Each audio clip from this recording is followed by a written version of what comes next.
নমস্কাৰ সমূহ শ্ৰোতালৈ সাদৰ সম্ভাষণ জনাই মই আৰম্ভ কৰিবলৈ লৈছো এটি নতুন অনুষ্ঠান গল্প কথা।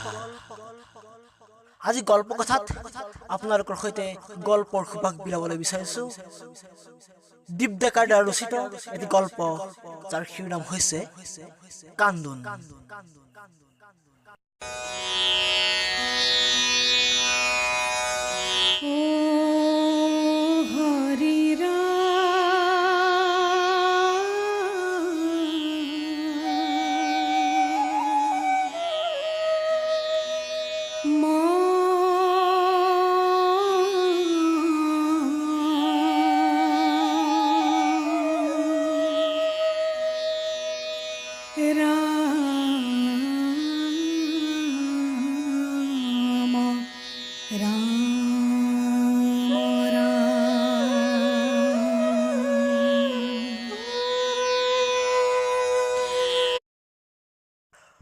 বৌতি বৌতি ঘৰত আছনে?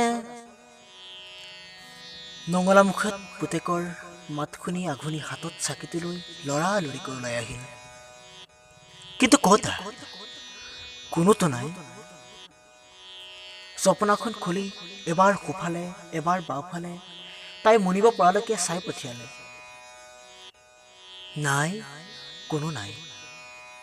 এটা দীঘল হুমুনি আখেৰে জপনাখন মাৰি সোমাই আহিলে। বাৰাণ্ডাৰ পৰা সেউতীয়া খুঁটাটোত আউজি মাক অহাৰ ফালে চাই ৰল। অজানিতে যেন দুধাৰি চকুলো বৈ আহিল তাইৰ। তৌ যে বৌতি, ৰমেন ককাইদেৱে বৰমাক মাতিছিল চাগে। এই কম বয়সত এনেকৈ দৌৰা দৌৰিখন কৰিব লাগেনে বাৰু তই? আঘুনিয়ে একো নমাতাকৈ চাকিটো লৈ ভিতৰলৈ সোমাই গ'ল।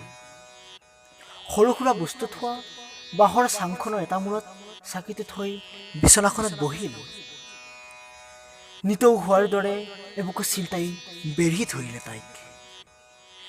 তথাপি যেন আজি কিবা বেলেগ, কিমান যে যন্ত্ৰণা।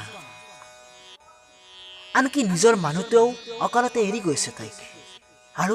আৰু বহুত সমস্যাৰে জৰ্জৰিত হৈ আছে তাই। সিদিনা বুধবাৰ আছিল, জোনাক ৰাতি। আঘুনিয়ে চোতালৰ আগৰ তুলসী কোছাৰ গুৰিৰ চাকি কচিলৈ চাই বহি আছিল। তেনেতে জপনাখন খুলি অনল সোমাই আহিল। আজিও সেই একে বিবৰ্ণ মুখখন, অসহায় নিৰুপায়। সি মাকৰ কাষতে বহিল। আঘুনিয়ে পুতেকৰ মনৰ অৱস্থাটো বুজি ক'লে, হ'ব দে, টুক টাককৈতো আমি চলিয়েই আছো, ইটো সিটো কৰি থাকিম দে আৰু। মাকৰ কথাখিনি শুনি সি যেন আৰু বেছি যন্ত্ৰণাহে অনুভৱ কৰিলে।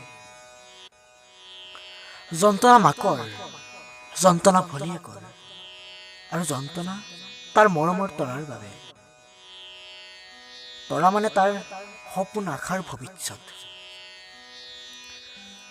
চব ভুৱা, মাথো ঠগ প্ৰবঞ্চনা।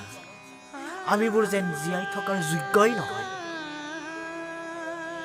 আমি সিহঁতৰ পুতলা, সম্ভ্ৰান্ত মানুহ সিহঁত, সন্মানীয় মানুহ সিহঁত, মুখা পিন্ধা ভদ্ৰলোক সিহঁত। আচলতে এয়াই আমাৰ সমাজ, এয়াই আমাৰ সমাজ। একে উশাহতেই সি যেন সমস্ত কথা উজাৰি দিব। তথাপি যেন তাৰ কণ্ঠত কঠোৰতা নোহোৱা হৈ লাহে লাহে থোকাটোৰ মাতৰ হৈ পৰিল কথাবোৰ যিমানেই কৈ গ'ল আঘুনিৰ অবোধ যেন লাগিব ধৰিলে। তথাপিও তাই ভালকৈ বুজিব পাৰিলে পুতেকৰ মনৰ জুইকুৰা। এক অজান আকাংক্ষাত কঁপি উঠিছিল তাই। শনিবাৰৰ ৰাতিপুৱা হয়তো 3মান বাজিছে। আঘুনি সাৰ পাই উঠিল। বিচনাখনতে ইকাতি সিকাতি কৰি চকু জাপ নিয়াব নোৱাৰাত তাই উঠি বহিল। বেৰৰ জলঙাৰে অনুমান কৰিব যে এতিয়াও ওলাই যাব পৰা জোখাৰে পোহৰ হোৱাই নাই। তেনেতে তাই দুৱাৰখন আধা মেল খোৱা যেন দেখিলে। হঠাতে বুকুখন চেৰেংকৈ উঠিল। চোৰ ডকাইতে নিব লগা কোনো মূল্যৱান সম্পদ একোৱেই নাই। এজনী গাভৰু ছোৱালী আছে বাবে মাকৰ বৰ চিন্তা। বিচনাৰ ফালে চাই দেখে যে তাই শুই আছে। আঘোণে একো বুজিবই নোৱাৰিলে। উঠিকৈ দুৱাৰখন ভালদৰে জপাই আকৌ বিচনাত উঠিল। বৌতি, ককাইদেউ বিচনাত নাই। কি? শেউতীৰ মাতত উচপ খাই উঠি বহিল আঘোণে। অনলৰ কোঠাটোলৈ পাই দৌৰি গ'ল। সি যেন মুহূৰ্ততে বুজি উঠিল তাই সকলো গ'ল। সিও তাৰমানে গাঁৱৰ মানুহৰ মুখত বন্দুক লোৱাহঁতৰ কথাবোৰ শুনি আহিছিল, আৰু আজি সেই কঠোৰ বাস্তৱে তাইকো গ্ৰাস কৰিলে। কিন্তু দুখ কাৰ? চৰকাৰৰ নে আমাৰ এই সমাজ ব্যৱস্থাৰ, নে নিজৰ মানদণ্ডৰ কাম নহয় বুলি ভবা মানুহৰ চিন্তাধাৰা? সি বহুত কথাই কৈছিল তাৰ বৌতিক। বৌতি, তই একো চিন্তা নকৰিবি। মোৰ এইবাৰ চাকৰিটো খাটাং। তাৰপিছত এটা ধুনীয়া ঘৰ সাজিম। সেউতীৰ বিয়াখন ধুমধামকৈ পাতিব লাগিব। সেউতী, তোৰ সিজনক সাজু হবলৈ কৈ দিবি। আঘোণে যেন হাঁহিব নে কান্দিব একো বুজিবই নোৱাৰিলে। আৰু সেই ল'ৰাজনৰেই কথাবোৰ লাহে লাহে সলনি হ'ব ধৰিছিল। বৌতি, মই হাৰি যাম নেকি? এই সমাজখনে জীয়াই থাকিবলৈ নিদিব চাগে। মাথো স্বাৰ্থৰ চাৰিওফালে এইখন সমাজ, এইখন পৃথিৱী অকল নিজক চিনি পায়। বৌতি, কেতিয়া হ'ব সপোনৰ সমাজখন, য'ত কোনো দুখ দৰিদ্ৰতা নাথাকিব, সকলোৱে একেলগে আগুৱাই যাব। কাৰ্ল মাৰ্ক্স, লেনিন, জ্যোতিৰ বসুহঁতৰ আদৰ্শই প্ৰাণ পাই উঠি হ'ব। বৌতি, কেতিয়া বাৰু সেই জ্যোতি বিষ্ণুৰ আদৰ্শই প্ৰাণ পাই উঠিব? কেতিয়া বৌতি, কেতিয়া? আঘোণে একো বুজিব পৰা নাছিল। মাথো জানিছিল তাই অনলটোক যেন সময়ে কাঢ়ি নিলে। এটা হুমুনিয়াহ কাঢ়িছিল মাথো তাই। বৌতি, বৌতি, সেউতীৰ মাতত সম্বিত ঘূৰাই পালে। অতীতৰ মাজৰ পৰা ঘূৰি আহিল তাই। কিন্তু সেয়াই বৰ্তমান নহয় জানো? বৌতি, কিমান আৰু ককাইদেউলৈ বাট চাবি? সি বহু দূৰলৈ গুচি গৈছে। নিজকে আৰু কিমান কষ্ট দিবি? ভাত হৈছে কাউসী। ৰাতিও বাচন ধোৱা চাংখনৰ পৰা আঘোণে ছাতিটো হাতত ল'লে।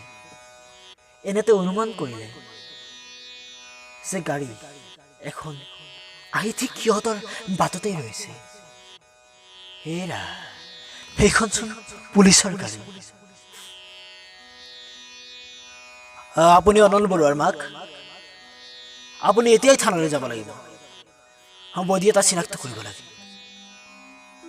কথাখিনি শেষ নহওঁতে সেউতীয়ে হুক হুকাই কান্দি উঠিছিল। আৰু আঘোণে একে ঠাইতে থৰ হৈ ৰ'ল। সকলো নিস্তব্ধ হৈ ৰ'ল। মাথো কাণত বাৰে বাৰে বাজি উঠিল, বৌতি, বৌতি, বৌতি, এটা নশ্বৰ দে, এটা নষ্টৰ দে, এটা মাথো নশ্বৰ দে চাবলৈ সিহঁত যাব লাগিব এতিয়া থানালৈ। ধন্যবাদ।